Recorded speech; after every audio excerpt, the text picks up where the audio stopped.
Hello, welcome back. This is Mandy. If you saw my most recent video, you can see how this turned out to be ugly. And it's just too dark. So there's some really interesting parts of it. But where I tried to cover up that alcohol ink, it's just too dark. It even made me think that I had something on my lens of my camera. So my husband came in and said, I have extra epoxy. Do you need it? And I was like, well, always, So we're using up the rest of a batch of stone coat, art coat that we had. And I'm out now, which is sad. So like it had even expired. Just a tip, if your resin yellows because it expires or whatever, you can typically still use it. Just use it with dark colors. So I knew I needed to fix this, and so he brought in probably 3 or 4 ounces of resin. So I'm putting a flood coat down on the canvas just so everything moves around easily. And at this time, I was still trying to decide, what do I do? Do I put, before he brought in the resin, I was like, do I add some texture back in and kind of build up and start over? But then when he came in with the resin, I was like, you know what I should do is just either do some resin swipes over that area, or, it's an experimental piece, maybe just do a dirty pour and see how it turns out. But I knew I needed to introduce some white or brighter color. So I'm going to use Cerise, which is in the original painting. This is a Color Passion base cell resin paste. I'm going to use Aquamarine, which you can't tell what that is because the camera was doing some weird focus mess that day, from Resinarte, and still doing it.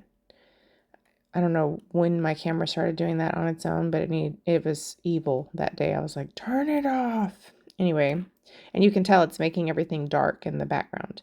Anyway, beautiful color. I'm also going to use some titanium white from Just Resin, which I was hoping would give me some cool cells and lacing, but I don't think I layered my colors very well. I do get some lacing. And because it was dark, I didn't want to use some of the darker blues and greens. So I used Lagoon from Just Resin because it's a little bit of a kind of a brighter aqua. And I don't know what I'm showing you there. Sorry. And so I brought my swiping paper out just in case. This is Shooting Star from Colourarte. See, that focus thing is what keeps shifting my camera a different direction. It was so annoying. I was like, stop doing that. So this is Shooting Star. It's a gorgeous, like, large flake particulate. And this is the Lagoon. Ugh, that whole camera thing, even now, is making me angry. This is Dancing Fuchsia. This is a purely pigment from Colourarte. And if you haven't tried these in resin, they are, like, magical. And I love that they're a little bit transparent. So that one's a metallic, and the color is just fabulous. So at this point, I was just really like, I don't know what to do. And I just grabbed colors I wanted to play with. So I'm just dirty pouring it. I don't remember what I put in first, maybe the white. So I've got the Lagoon, I've got the Cerise, some white, some fantasy fuchsia, dancing fuchsia. And so I'm just kind of layering in the various colors. My thought was, when I started to do this, that I'll just dirty pour like a section, like where everything is really dark, and see if I can't save my texture areas. And at first I was like, yeah, that's not going to work. But then there was something about this that I really liked, and I didn't have the heart to just like swipe it away or pour over it. And it ends up being kind of the central thing that my eye goes to after this piece is over. So right now this looks like, what did you just do to this, right? But hang with me, I think that you'll like this. This is also my first dirty pour in resin, other than like when my husband and I did a table, and even then we just kind of slung everything everywhere. So I'm using my swiping paper from Artist Till Death to pick up a color and kind of zhuzh up those lines, zhuzh them up so that they're not so harsh. So you see how that kind of softened that weird edge? So I didn't necessarily add new color. I just put some color on the end and knew that if I swiped through it, it would soften that edge. And at this point, I'm still trying to figure out if I can make it flow with what's behind it. I very quickly learned that will not work. But, you know, I was experimenting. Plus, that resin was going to not fulfill its destiny if I didn't do anything with it. So I end up really loving this piece, to be honest. But then I kind of feel like, okay, I spent hours playing around with what was underneath it, and I'm just covering it up. And I even had a little leftover resin after I did this. That's how much resin my husband had. So I did a set of coasters, which I'll share with you later, using kind of the smooshing technique, which is so fun with leftover resin, right? Especially if it's about to cure and you're like, no, don't cure. All right, so I'm taking the same cup. I'm adding some more colors, Dancing Fuchsia, adding some Lagoon. That Dancing Fuchsia is so pretty. I mean, y'all know I love my red violets, right? So put some white. So Color Passion Base Cell, anything that you like swipe or put over it that's not a base cell should help you create cells. But, you know, in a dirty pour, that's kind of a gamble. Like, how's the color going to fall? So I tried to layer things so that I was putting the Color Passion colors in between, because I only used one, which was that Cerise color. So you can see here, I have my layers are way too thin. I have like ribbons of very narrow color. So, you know, I learned a lot. I think with the dirty pour for resin, you kind of need a significant size piece so that you can do large puddles of each color in your cup, you know, because ribbons are fun, but, you know. So I took some of the Dancing Fuchsia, and now I'm swiping it through some of the ugly parts that I just added. And see how that cleaned that up and made that nice? And now, again, at this point, I still have high hopes that I can rescue my textured stuff. Soon I'm going to let that go, right? You guys are probably watching it like, you know, let it go. You have gone beyond the point of no return with the texture. But don't worry, I'm going to do it again. And I have more of them now, more of the texture rollers, so that'll be fun. And so hang with me here. I'm a little bit out of frame, unfortunately. So now I'm trying to figure out the plan. So how am I supposed to fill in these other colors? Now, what I probably should have done is used like 1 or 2 colors so that I had maybe a little like negative space, almost like you would if you did like a multiple tree ring pour, but this was a dirty pour, so it wasn't really supposed to be all that structured. Plus I had all this color mixed up.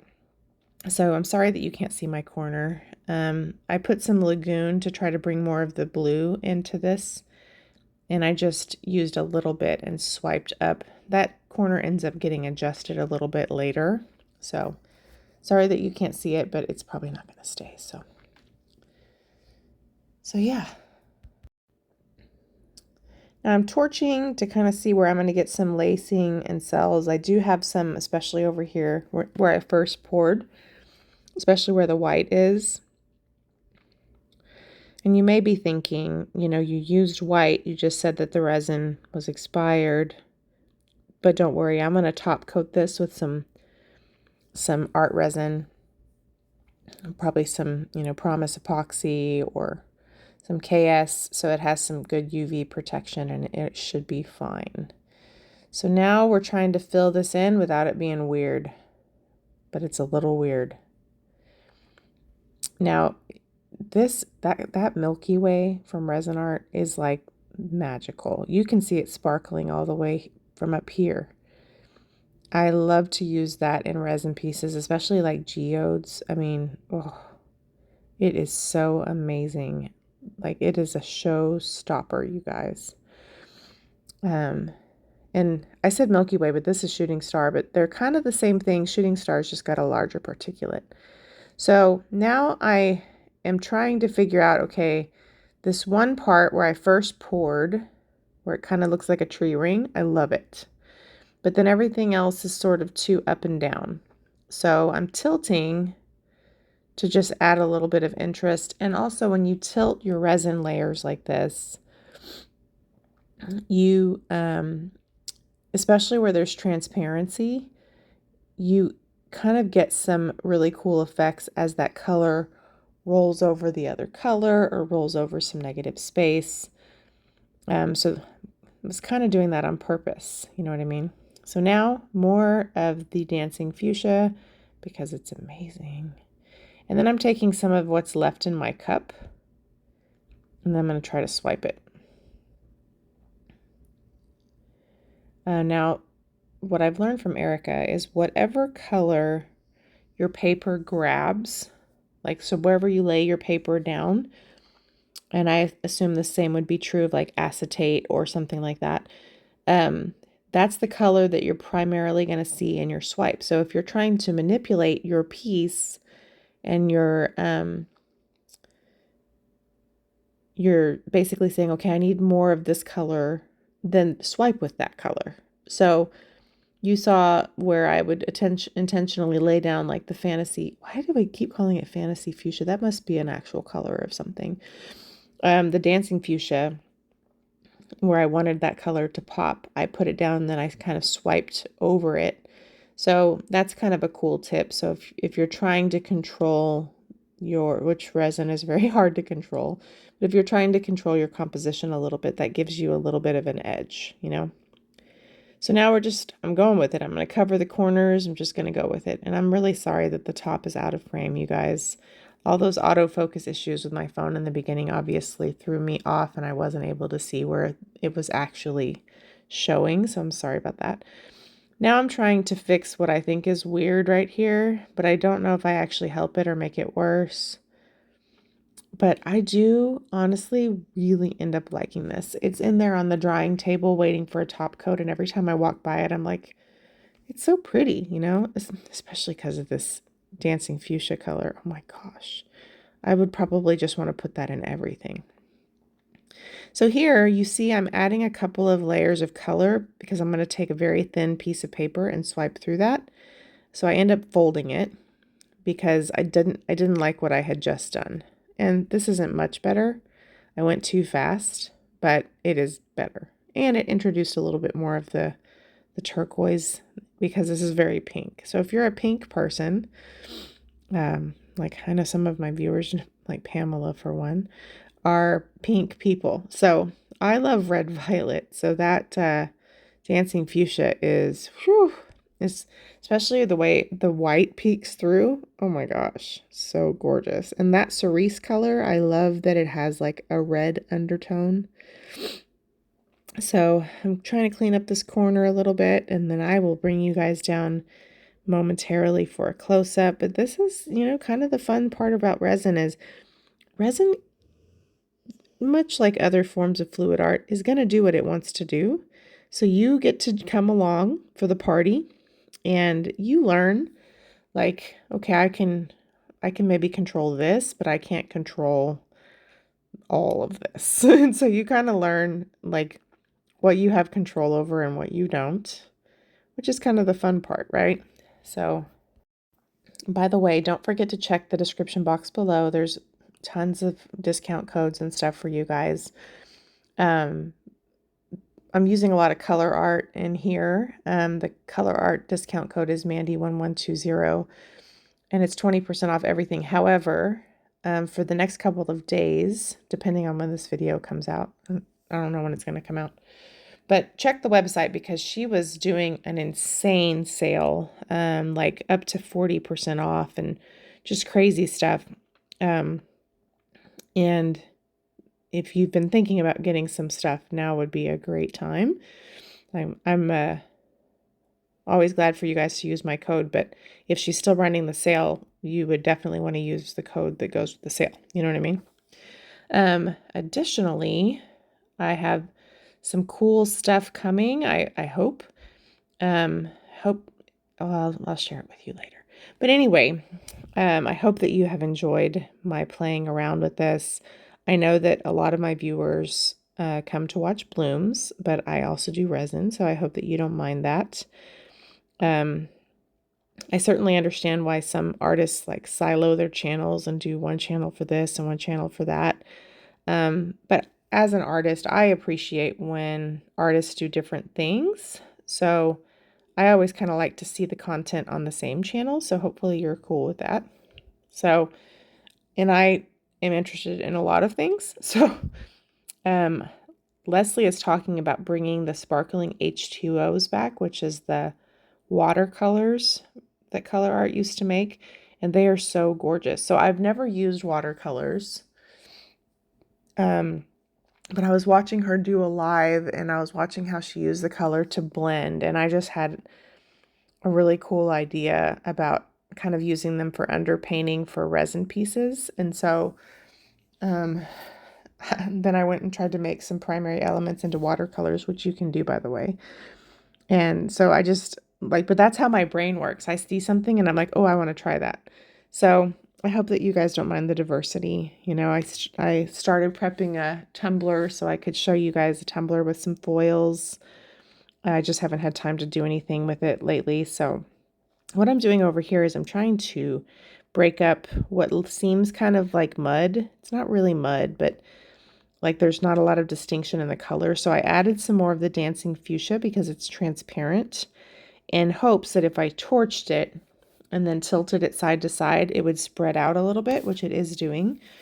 And I kind of like the effect we're getting. So I'm blowing it a little bit with my mouth to create some movement, but also torching it makes it a little runnier. And Stone Coat Art Coat is a thin resin, or thinner. So with resins like that, if you need movement, you can get it. And it has a long working time. So if you're trying to do something and you're like, oh, I don't really like that, as long as your resin's still moving, you can heat it up a little bit and get some movement. But my favorite part of this piece is that little white, like tree ring looking thing. So let me show you a close up. This part right there, that's my favorite. I just think my eye just goes right to that. And I don't know, that's what kept me from starting over. But look at that color. You can still see some of my stuff underneath. Look at that dancing fuchsia color. Oh my gosh. And that's the shooting star that looks like glitter. But that Purely Pigment, look at how much sparkle is in that Purely Pigment color. I mean, that's incredible. And I love the way that cerise color almost looks fluorescent, the way it interacts with the white. Look at that. Anyway, I really love it. I hope you like it. Let me know what you think. It was definitely an adventure. Anyway, thanks for watching. Bye.